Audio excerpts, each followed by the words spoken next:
Welcome back to the podcast. I'm here today with Zoey. Zoey and I met through work a couple years ago and have been friends ever since.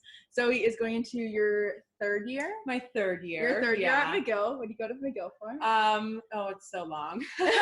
I'm an international development major with a specialization in economics, but I'm double minoring in communications and environmental. Okay. Yeah. A mouthful. Which kind of leads us into what we're going to talk about today. We're going to talk about your experience in quarantine in Montreal at your apartment. Zoey spent 3 months-ish by yourself when the pandemic hit, and I really want to talk about kind of how you did it, how you got through it alone, what you discovered about yourself.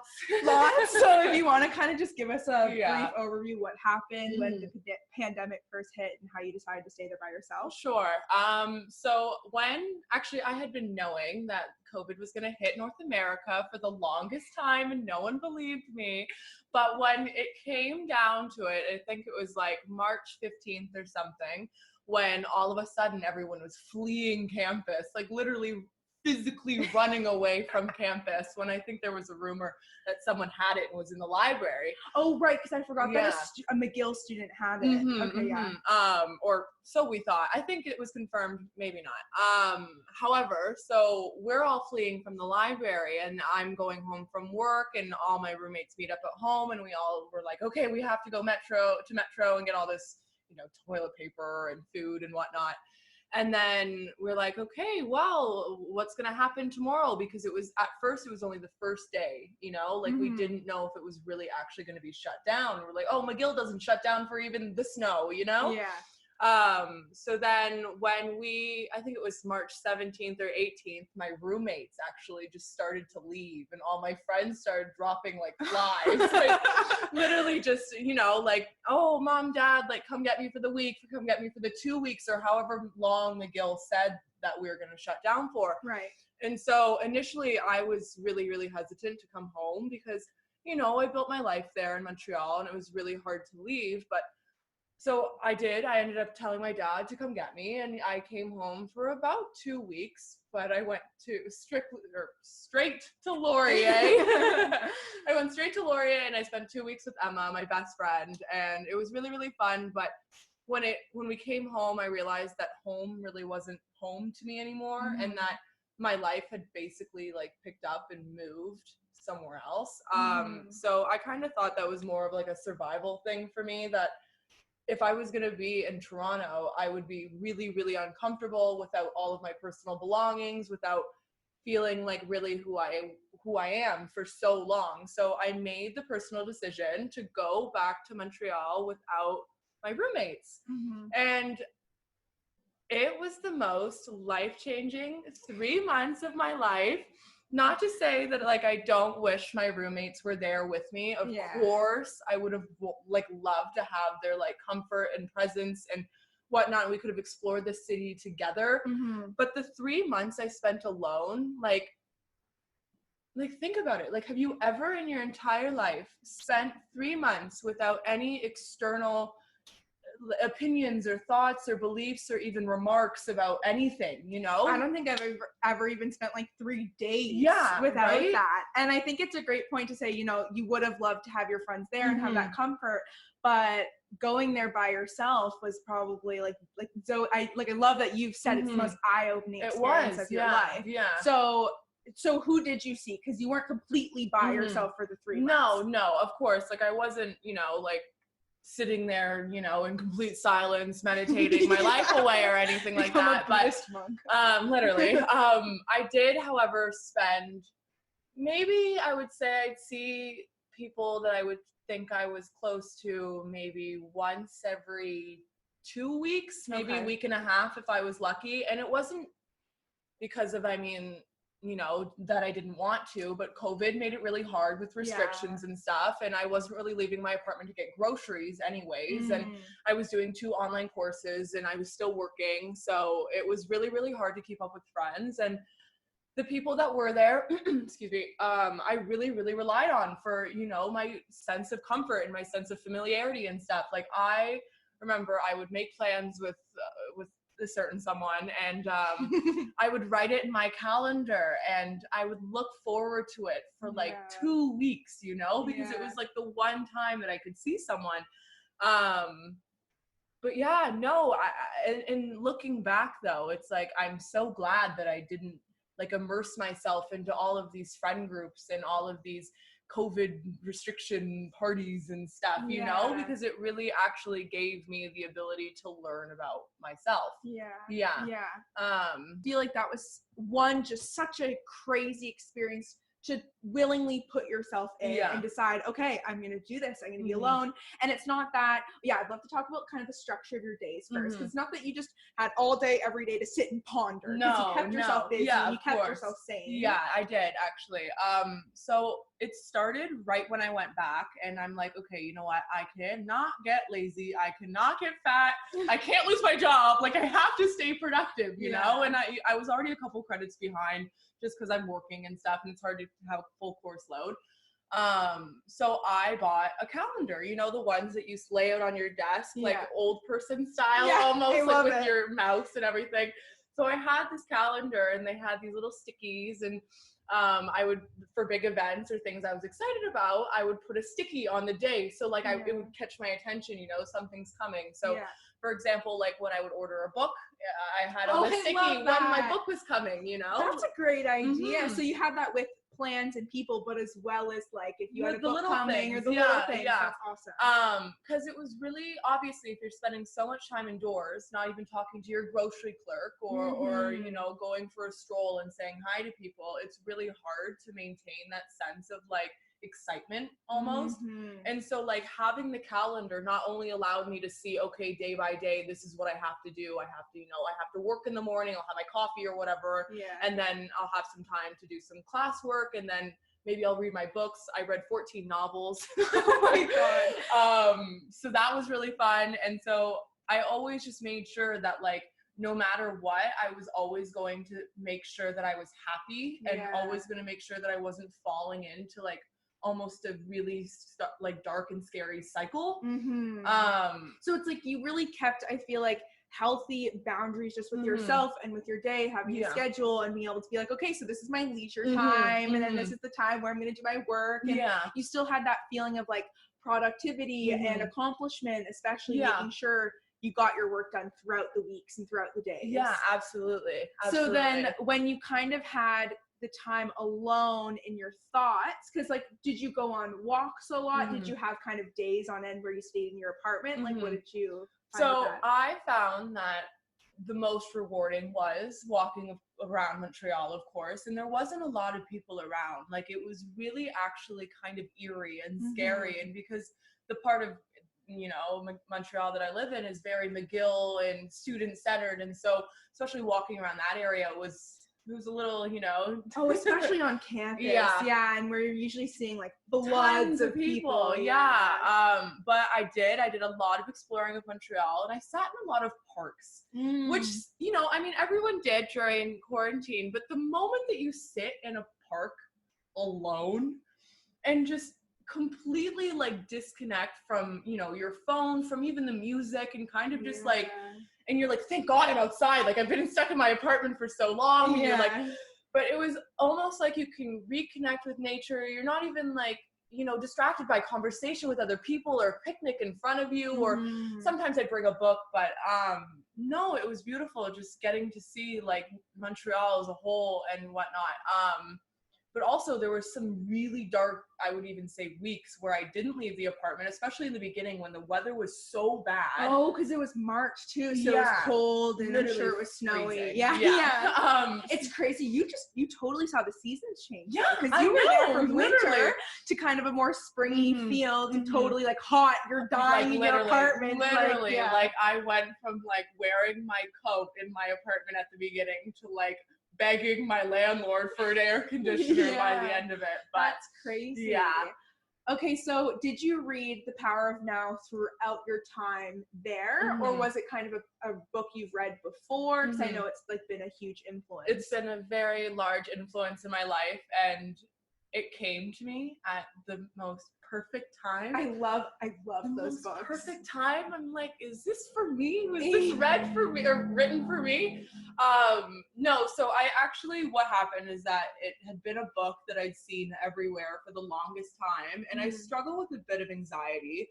I mean, in the past I had, and I just like wanted something that would bring me to a place where I no longer felt those feelings. And I heard a lot of good things about the power of now, but I'm not spiritual, or I wasn't spiritual, and I'm not religious. So I had never really been like brought towards that way of thinking, that you actually don't have to think about your anxieties. You actually don't have to, you know, worry all the time. And I was in this constant state of panic. And so basically when I had this, you know, time alone, I actually got to sit there and reflect on my own thoughts and whatnot.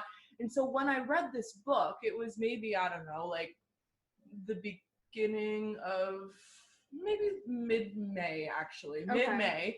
And when I read this book, you have to read it to know what I'm talking about, but it basically just talks about how like you don't have to think in a way that's always constantly like thinking about the past, which is giving you like, you know, like anxieties or shames or guilts or, you know, like unresolved traumas. And you don't always have to think about the future in the sense that you have no idea what's ahead of you. And the moment that you realize that you really just need to like live in the present is when you realize that there's nothing actually attacking you right now.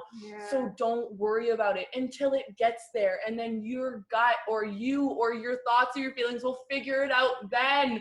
And so I had this whole like, whoa, I'm literally just like waiting and waiting and waiting and waiting for the next thing and the next thing and the next thing, but I'm not enjoying like my time in my solitude, and I'm not enjoying all the time in the world that I could pick to do anything. I was just waiting until Corona was over, or my friends would come back, or I could have a train up or train home or whatever. And I just felt like it was a really big mind shift for me, because I even started seeing things differently, in the sense that I had just been walking past the art in my room. I had just been walking past the trees and beautiful homes in Montreal, and you know, oh, that's nice, and I appreciate that, but on with my day. But the moment that like I read The Power of Now and really actually it clicked with me was when I started seeing my art differently. The art in my room differently. Which is crazy because it's been up there for months and months and months, or years even literally now. Yeah, and I've collected it like over time, and of course like these pieces meant something to me. But like for the first time in my life, I literally actually saw it as, you know, somebody else's, you know, inner thoughts and inner feelings, and everything kind of came together, and I was like, whoa, I really needed this. I needed to look at this art and actually really appreciate it, and actually live in the moment and understand it for what it was, instead of something that just decorated my wall or like filled an empty space. And it's even amazing to think that artists gave themselves time of silence and time of literally what you were doing. They gave themselves that, and that is how they were able to create what is now up on your wall. Yeah, literally. It like, isn't that insane? Like you can make that connection with someone without ever knowing them, without ever meeting them or even knowing what their name is, but feeling the emotion and the intense, I don't know, all of it when it comes to that art. Like it was life-changing for me, because I saw everything in a new way. I saw that I didn't have to be afraid of anything, because fear is just, you know, like fearing the future, fearing the past. It's like, well, you can't do anything about it. You literally can't do anything about it, but really actually just learn from now and be in the now, and you know, communicate as if you're actually listening and not just waiting to talk, you know, like be in the now always, you know, everyone's always thinking about the future and the past and what's bothering them from the day before and what's they're gonna have for dinner and like, you know, all of this stuff, but like no one ever just realizes that like you can just sit there and appreciate life like how it is, and like the moment that you're having it. Like who cares about the destination? The ride is just as fun, you know? Like it's like, I don't know. I feel like we consume so much every single day. Like we're constantly on social media, we're constantly on our phones, even walking around, we're always consuming content. So to have so much time of such like, I know when I go on a walk by myself without my phone, I'm like, oh, things are a lot clearer. Yeah. So I feel like you experience that to the millions of this magnitude of like this long duration of time. And I've really been thinking lately, like the things that scare me, like it's scary to put your phone away sometimes and sit in your thoughts. Yeah. And let what will come up because we're afraid of what might come up. Yeah. And that's what, like, oh my gosh, I'm like, if I spent a month by myself, but I survive it, and you would learn so much. And I feel like you went into that head on, and you were like, we're just gonna do it. Yeah. And so I want to also talk about like your journaling and how, like, do you find, like, when did you get into it? Did you do it on a daily basis, just when you felt like it? Did it take you a couple weeks before you even started? Okay, so this is kind of a two-question question. Yeah. But okay, so definitely the idea of finally kind of learning who I was and things becoming a lot clearer, the actual opinions that I held and the actual feelings that I thought and the actual memories and emotions that I had came up because I was never distracted by something else. I was never, told to think it's like a different way. So for 3 months, and it's like, yes, I had my phone, right? I mean, that was a given. So I was still fed information online. I was keeping up digitally and stuff like that. But I could put that away at any moment and that was it. And that was it. And it's like, I didn't even have to, put on a smile for the grocery man. You know what I mean? Like, it was like everything became so clear. And so I really figured out who I was. And journaling did help that, actually, because during that process, it was like, well, I have no one else to talk to. So it's like, I have all these thoughts, all these fun, like, realizations and epiphanies and all these really cool things I want to say and share, and get out. And I didn't have, I mean, I could have, texted someone, but I didn't have someone to right then and there and be like, hey, Caitlin, hey, Krista, like, those are my roommates. Like, what do you think of this? Or how do I respond to this? So like, I just had to figure out what felt best for me and what really aligned with my values and my personality and stuff. And so that's when I had always kind of been on and off journaling, not to this extent, but just like getting some thoughts out before. But the moment that I really started Corona and stuff, it was a lifesaver, because it was like, it gave me the ability to put all of my thoughts on paper and really see what direction I wanted to go, or what my opinion was, or even just like to let something out, because everyone needs to rant or complain, or and it gave me the ability to kind of be myself with like no outer judgments. It's completely your own like inner monologue, and it's like you can criticize yourself in it, or you can put yourself up in it, or you can empower yourself with it, and it's just how you choose to like write it all down.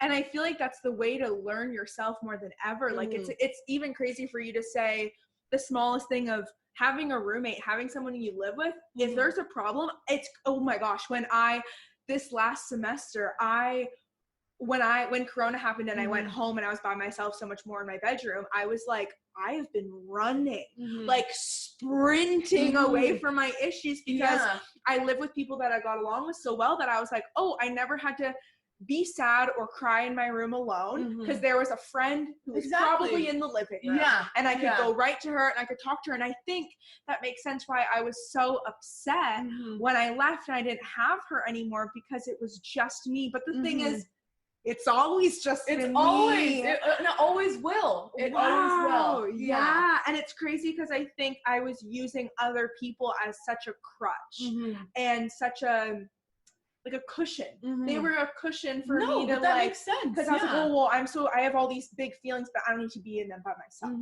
And I think that's why it is, being alone would have been so interesting, going through all the emotions I did when COVID happened, because I did have people I could go to express them.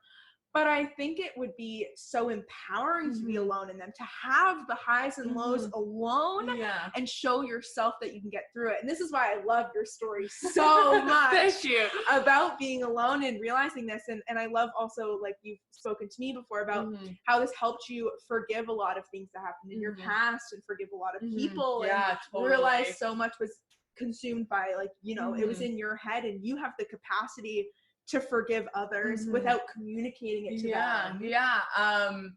That's really interesting you bring that up, because I think that's probably one of my favorite parts of the whole, Oh my God, me too. being alone. Yeah. I want you to write a book about this. So as I said, like, without no distractions, like, you really, like, obviously you have to kind of remember a lot of things, and a lot of things come up and you're like, oh, I didn't really remember about that, or oh, I didn't realize that's why I was holding this in this grudge. So I had this one evening where I was alone in my thoughts, no music, nothing to cloud my judgment or let my brain trail off. And I basically just sat there and I was like, okay, Zoe, like, what is everything that, like, I used to, like, suppress and repress with music or, distractions or alcohol or friends or whatever. As I said, since I had so much time alone and so much clarity, like, I had so much time to, like, remember all of these things that happened to me and to others in my childhood and early adulthood. And I just realized that for so long I was not talking about it and I wasn't thinking about it, and I was just kind of, like, letting everything that uncomfortably happened to me, like, go over my head, and I would repress those emotions, and I knew that I was doing that because I actually would put in just, like, really loud music, and, like, I just, like, walk down the street and, like, not even care about what was actually happening, or I didn't want to process this breakup, or I didn't want to process what was happening at home or whatever. And so that led to a lot, I feel like, of defensiveness almost, because I was just always in, like, survival mode, And so when I had so much time to think of, like, all of my memories and stuff, I realized that, like, they're not that scary once you just let them go, because they're not happening to you now anymore. And they're just memories. And it's the past, and I can't go back and change it. All I can do is, like, just let it go and accept it for how it was. And so I spent one night and I wrote down in my journal every single thing that I could possibly think of that made me incredibly sad or incredibly uncomfortable or incredibly angry.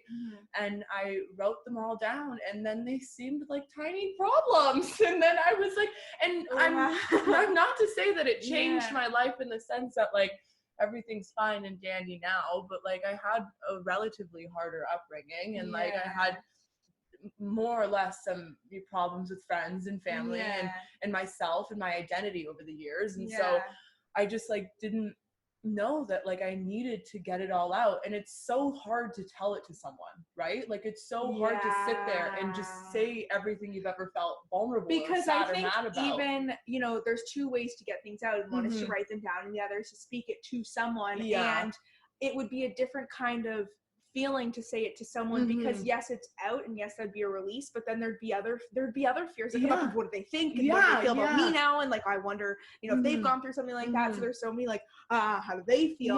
So writing it down is, you're like, this is for me, but it's out of here and into here. And now, like, now it's just like, I can move on from it all, and, like, I can forgive the people who are involved, and, like, it's like a weight lifted off of my shoulders. And honestly, it's a recommendation, if you have some time alone and when you're not distracted by, work the next day, or, school the next morning, or your phone later that night, or whatever, like, if you really have actual time to put yourself in a kind of scary, moment, but know that you're safe and that you're fine, then I really recommend it. You need to trust that, like, we all need to trust that we're by ourselves. Like, what's gonna come get us? We only have our brain. And I love, you've talked about this too, is that if you feel like someone's mad at you, just ask yourself who told you that. Or if you feel someone's feeling a certain way towards you, vocalize it, ask yourself those questions, and be like, oh my gosh, all of this is just in my brain. It's like, why would you suffer in your brain when it's like, we suffer more in our imagination than in our realities. And it's true that you think so much in your brain about, is this person angry with me, or is my boss not like that I did that, or I don't know, whatever, right? Or that this person's judging me on social media. But it's the thing is that who told you that? Like, it's like, nobody told you that information, and until they do, then why would you think it? Until a problem comes to you, why would you worry about it? And I feel like the combination of having that alone time, having that journaling time, and then reading The Power of Now makes you be like, whatever I'm feeling right now, let's think about it, let's talk about it, and then we can move on. Exactly. And it doesn't need to be this thing you sit in for months and months or weeks or hours or whatever. And I feel like that's what I was doing so much in quarantine, I think, is I was just overthinking about the past and the past. And I really want to read The Power of Now again, because I read it a long time ago. Yeah. But it even makes me want to challenge myself and be like, let's do a month by myself and see people once in a while and see what comes up. And how are we ever going to really know ourselves unless we do that? And so this comes back to the energy that you have brought being back in Toronto now and having those 3 months alone. And I loved that. I can't believe I came home with you. Yeah, like, I know. We literally so took I the went, train. So I went to visit Zoey near the end of her, it was her last, moments in Montreal. It was like a week or something like that. And then you took the train back with me. And I remember when I was there, I didn't understand the weight of it when you said, oh my gosh, you don't know how much alone time I've had. I'm so happy you're here. Yeah. And now as we've seen each other even more in Toronto, I think you probably even didn't even realize probably how much clarity it gave you till you were out of it. Yeah. Right? I totally didn't, because like, even in the moment, it was still a little bit like, oh, poor me, I'm alone, like as much as, self-awareness and stuff that I was doing and self-discovery, I was still, everyone needs someone, and people had gone from Montreal that I was hanging out with, and I just really needed to come home at that moment. But leaving that situation and bringing that self-awareness back into a situation where I'm constantly around people and I'm constantly in social situations and I'm constantly, bombarded with opinions and stories and thoughts and remarks and stuff. It's just like, I know the value of my own opinion. I know the value of myself now. I know the value of my knowledge and wisdom, and how no one can take that away from you, and that you can only grow further and higher up and stuff. And I know that, like, now being like, it was the clarity coming up from the situation, but now being around everyone, it's like I can bring that same presence and same good energy and same kind of clarity and stillness almost to my everyday life. And so now I'm like way less stressed out. Like it is summer still, but I'm working and I was doing classes and stuff. And so being around everyone now and kind of, my whole world has changed being back in Toronto. It's never been better. I have literally never been happier, because especially coming back here too, because there's a lot of stuff that comes up when you're here. Yeah, there's totally, and it's good and bad, right? Yeah. And so I'm trying to keep that that same, almost like I don't know, like clear blue day, like every single day. And I'm not saying that I wake up and have a smile on my face every day, but I know that, like, I've been through worse. I don't carry that on my shoulders anymore. Like, I can completely be myself. And you know what? If they don't care, then screw them, because I know my value and I know my worth and I know my opinions and feelings and thoughts completely without any other, attention or really regard, powerful. Especially during huge uproars on social media. We haven't seen such uproars on social media ever compared to the past couple months between Black Lives Matter and quarantine stuff and more the sexual assault, Me Too movement. All of those movements are coming up now. I think it's like necessary to sit with yourself and understand how you really feel. Yeah, for sure. And I love the way you explain coming back now, and you were like, I have a new form of consciousness. I definitely do. And I think an amazing way to kind of come full circle is that now the past couple of days we've really been talking about the energy you put out there, you attract. And absolutely. how, you have this new energy to you and this new self-awareness and just comfortability in yourself that like weird things are coming up now that you're like, like clearly the energy I'm putting out into the world comes back to you. It does. I'm just going to say that you can absolutely do anything you want in this world. It's literally just the only resistance is in your mind. I actually want to get it tattooed. Inner resistance limits outer existence. Ooh, limits. I know. I knew you were gonna. Other word. I was gonna say harms, but I feel like it's too. No, I love limits. Yeah, I like Can limits. you say it again? Inner resistance limits outer existence. So basically what that means is that you have the luxury to design your own life. The only thing standing in your way is legit your mind. Like, there's literally nothing else. Like, think about it. People dropped out of college and became Elon Musk. You know what I mean? Like literally everyone. It's not about the achievements you have. It's not about like what you put yourself through. It's just knowing that your brain is strong enough to learn that skill or to you know, fight that social anxiety and just know that it's all in your head is just a really empowering thought, because it's like, well, what can't I do?